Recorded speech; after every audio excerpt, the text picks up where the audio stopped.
Hey guys, welcome back to my channel. Today I am going to be telling you about how to tell the difference between marigolds and calendula. So here's the first thing that you can tell between marigolds and calendula. So right now, this is calendula. You can eat the petals, but if you're not sure that it's not marigold, this is how to tell. You take off the head, and if you're ever picking it, you have to feel in the inside and see how my finger has that on there. I don't know if you can see, but you'll feel if you take off the head of it, it's going to be a little sticky. So that's the first thing how to tell if it's calendula, and that you can only eat the petals. Okay, so calendula, another fact about it, honeybees love it.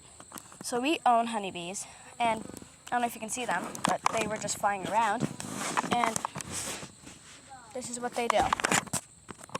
Okay, sorry guys, I am back. So as I was saying, with the calendula, see how these are kind of like this? These are the seeds.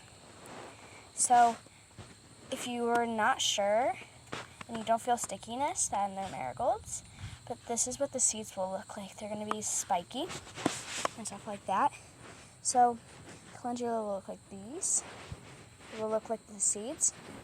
Feel at the bottom if it's sticky. Look, see, it's sticky. And my fingers will always get sticky when we go to a farm. So I have some. So when the petals fall off, it'll look like this. See, and then this will start turning into like the seeds. It's really cool. And this video is not only about marigold and calendula. It's about other things too. So I'll be right back once I go find the marigold plant, and I'll show you what they look like. Okay, you guys, so the marigolds used to be right inside here. Look, the vines took over everything. And also to tell the difference of marigolds and calendula, like I said, calendula has a stickiness to it, and marigolds don't. You can eat the petals and they'll have different flavors, and you'll see what the differences of the seeds are. Next plant I'll send. Okay, you guys, so next plant is the dandelion. The dandelion is extremely good for you. So if you spray your lawn, and if you're a beekeeper and you're spraying your lawn with those terrible pesticides, that is really bad. You may think that these are weeds, but they truly aren't. These are God's creations, and you're spraying it with chemicals, and you're just spending your money on horrible things to kill these. So this is what happens if you spray your lawn when you have dandelion. So if you're spraying your lawn with dandelion, guess what it's only doing to it? All it's doing is killing these things. If you're a beekeeper and you are doing this, guess what it's only doing? Killing these things. And then, guess what it's doing? When you're spraying these, the bees will come down and suck the nectar out of these. And you're killing your own bees and spending money and getting rid of God's creation. So I'm going to look around for more dandelion. I have a dandelion right here. The roots are the best. Over here. So we set this down right here. So these are the dandelion leaves. They're good for tea. You can put them in salad and they'll be really good. They're bitter just by themselves, but wash them and you can turn them into like a tea, add ginger with it and everything. It's really bitter, but it's really, really good for you. Next plant, okay, you guys, the next plant is plantain. I have some growing right here. Plantain is also really good for you.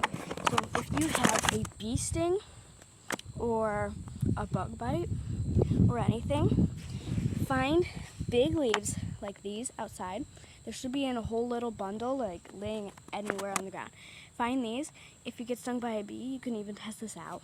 But if you get stung by a bee, take this, crush it up, add a little bit of, if you do have honey, add a little honey in there, rub it on the wound, and add like a gauze, or if it depends how big the wound is, or just add like charcoal with it. Charcoal really does help. So when you spray the plants, there's a lot more things to this than you think.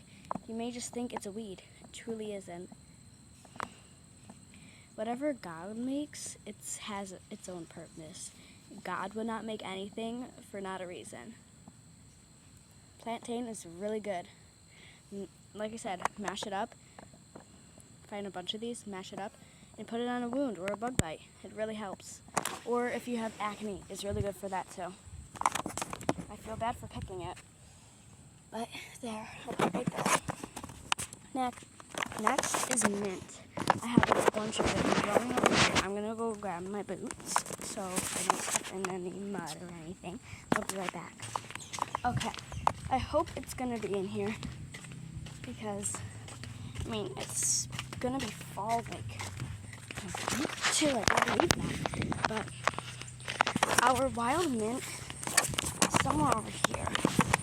So much dandelion, plantain, clover, and grass.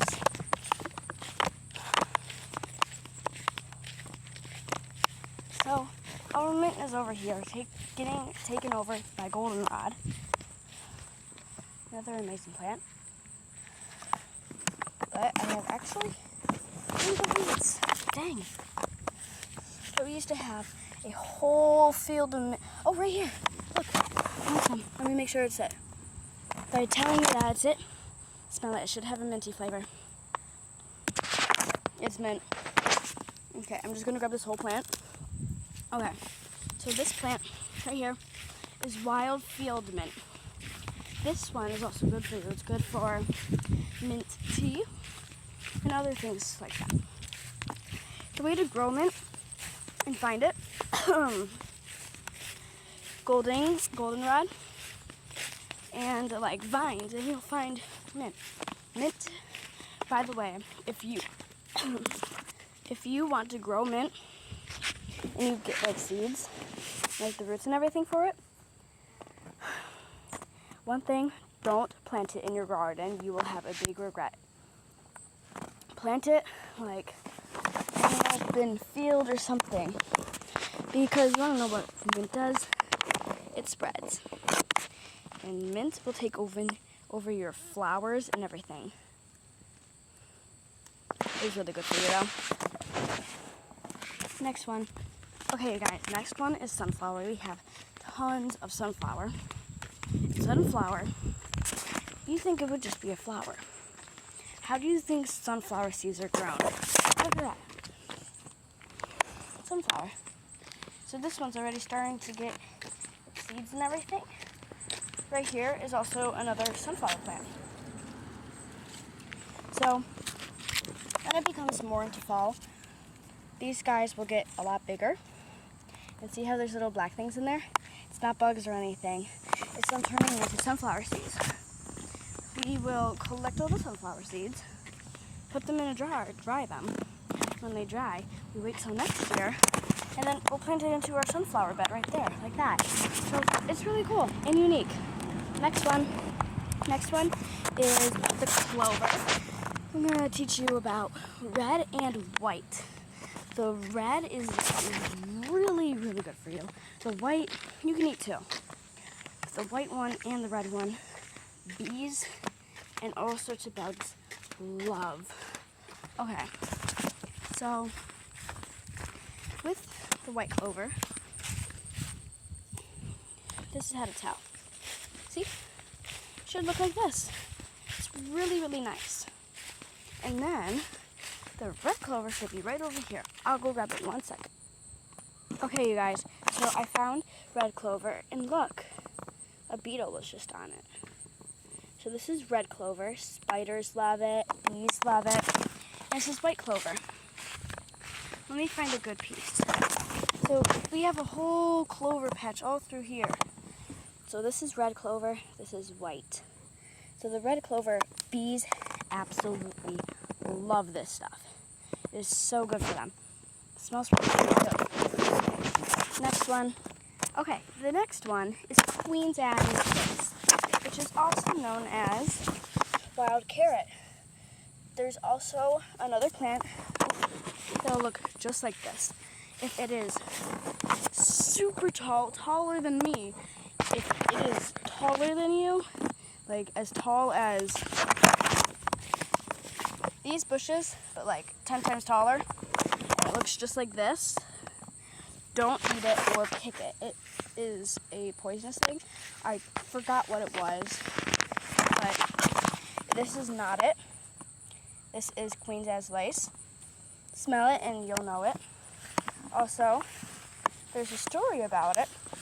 So, Queen Anne's Lace, this is how the story goes. So, there was a little girl and a princess in the kingdom, and she prickered her finger, and there was a little blood spot inside the center of her finger, and that's how she got Queen Anne's Lace. Let me see if I can find one with a little dot. Oh, there it is. See that little pink flower in the inside? That's the story, because she pricked her finger in the middle, and there's a purple flower inside the middle. So that's all I have for now. I'm going to come out with some more videos of teaching about herbs, and maybe I'll do it with my mom. Make sure to like and subscribe. Bye!